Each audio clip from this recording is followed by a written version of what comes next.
नमस्कार दोस्तों। देखिए, हैदराबाद के म्यूनिसिपल इलेक्शंस में जो हुआ है वो सब आप लोगों ने टेलीविज़न के माध्यम से और समाचार पत्रों के माध्यम से सब कुछ उसकी जानकारी ले ही ली होगी।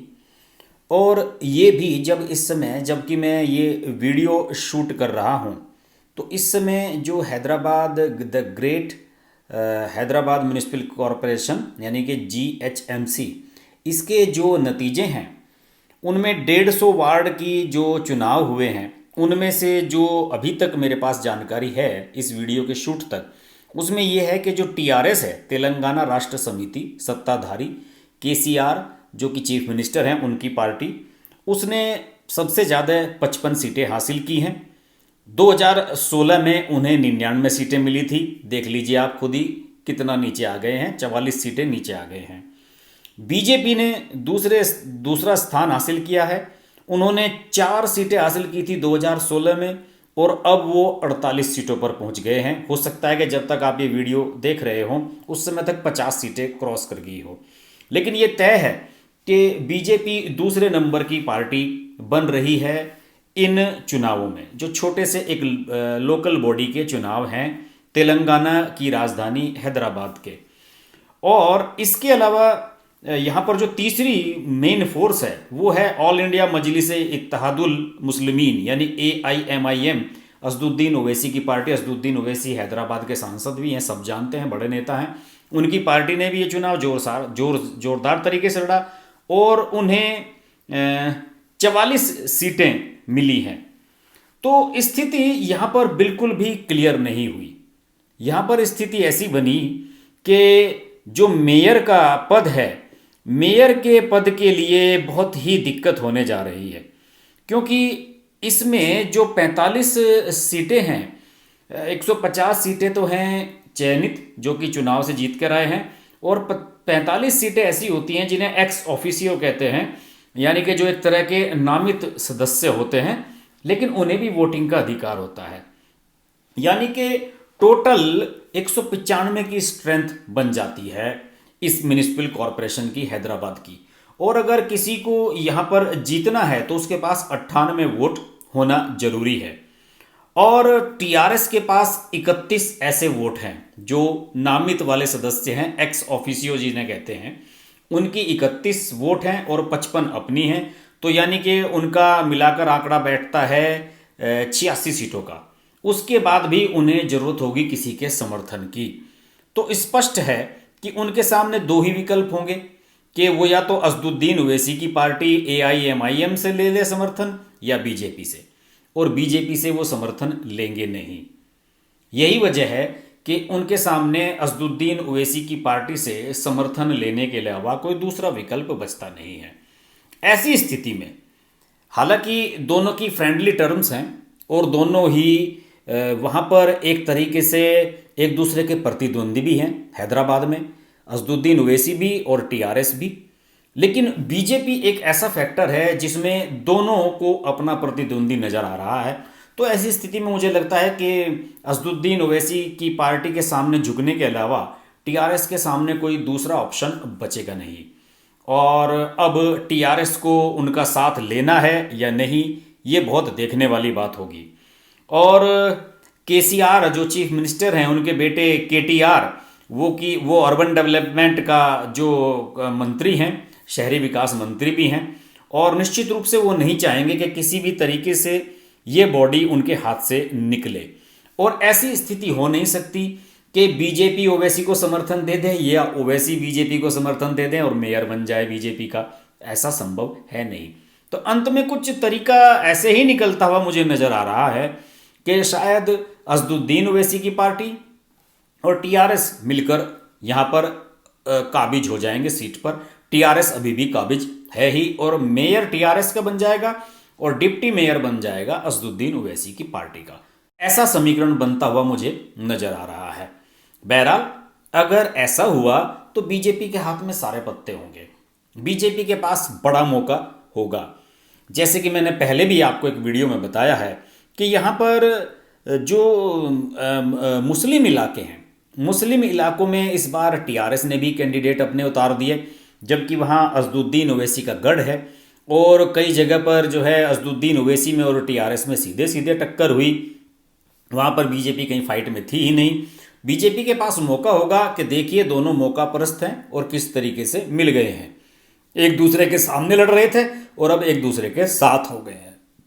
बीजेपी पहले से कहती रही है, अमित शाह पहले ही जब प्रचार के लिए गए थे इन निकाय चुनावों में, वो सीधे ये कह आए थे कि यहाँ पर असदुद्दीन ओवैसी और टीआरएस के बीच में इलू इलू चल रहा है, यानी कि वो ये कह आए थे कि दोनों के बीच में फ्रेंडली टर्म्स चल रही हैं, और वो अगर दोनों साथ मिलकर यहाँ सत्ता में आते हैं हैदराबाद म्यूनिसिपल कॉरपोरेशन में, तो ये बात अमित शाह की और भी साबित हो जाएगी और बीजेपी के पास मौका होगा क्रिटिसाइज करने का टीआरएस को।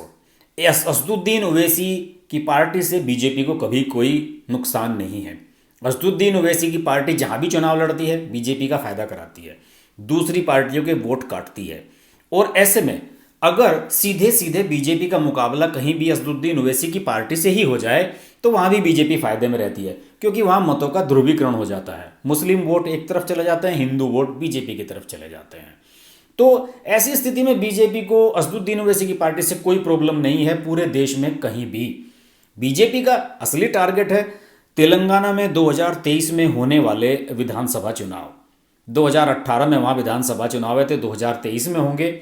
लगभग 5-6 साल की जो एंटी इनकम्बेंसी है केसीआर की, उनके खिलाफ उनके पास मौका होगा कि लोगों के सामने वो जाएं और केसीआर के बारे में, केसीआर की आलोचना करें और उन्हें हिट करें और बताएं कि देखिए यहाँ पर हम बीजेपी हम विकल्प के रूप में उभर चुके हैं और हमने हैदराबाद के जो नगर निगम चुनाव थे उसमें भी शानदार प्रदर्शन किया था, तो इसलिए आप विधानसभा चुनाव में भी हमें वोट दें। और बीजेपी चाहेगी कि वहाँ उसकी सीटें बढ़ें और वो विधानसभा चुनाव जीतने की स्थिति में आए। बहरहाल बीजेपी के पास अब एक मौका बहुत जल्द आने जा रहा है।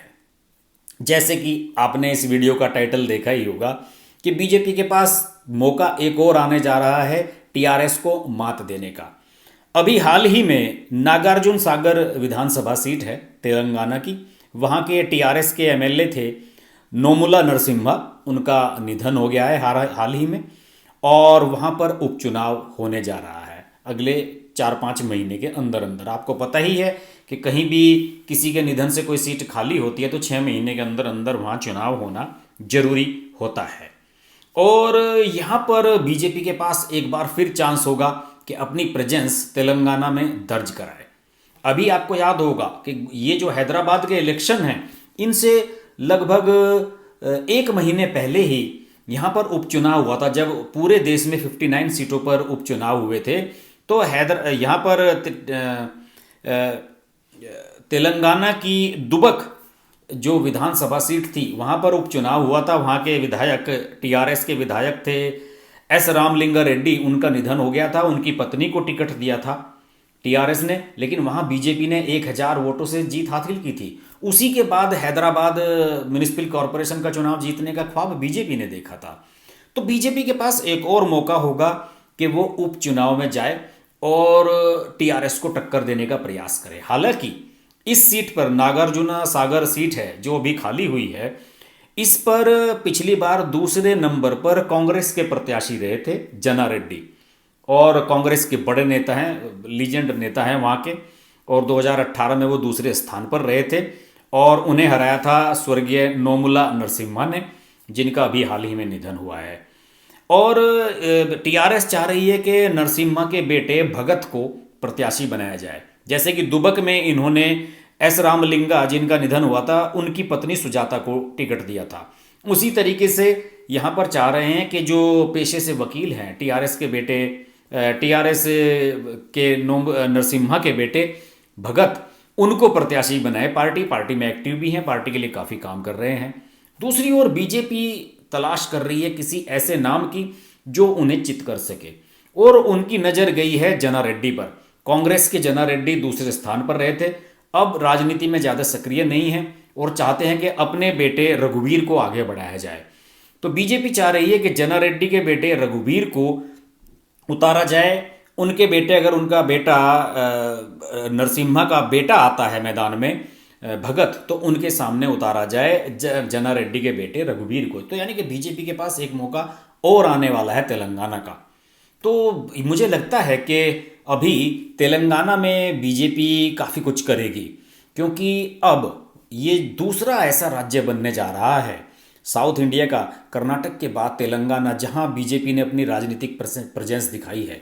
देखिए, आंध्र प्रदेश में कब उसका खाता नहीं खुला है, तमिलनाडु में उसका कोई विधायक नहीं है, केरल में उसका कोई वजूद नहीं है, तो वो लगातार फाइट कर रही है बीजेपी। और मुझे लगता है कि अब जल्द ही 6 महीने के अंदर अंदर बीजेपी के पास एक और मौका है लोगों के बीच ये मैसेज देने का कि बीजेपी तेलंगाना में अब आ चुकी है।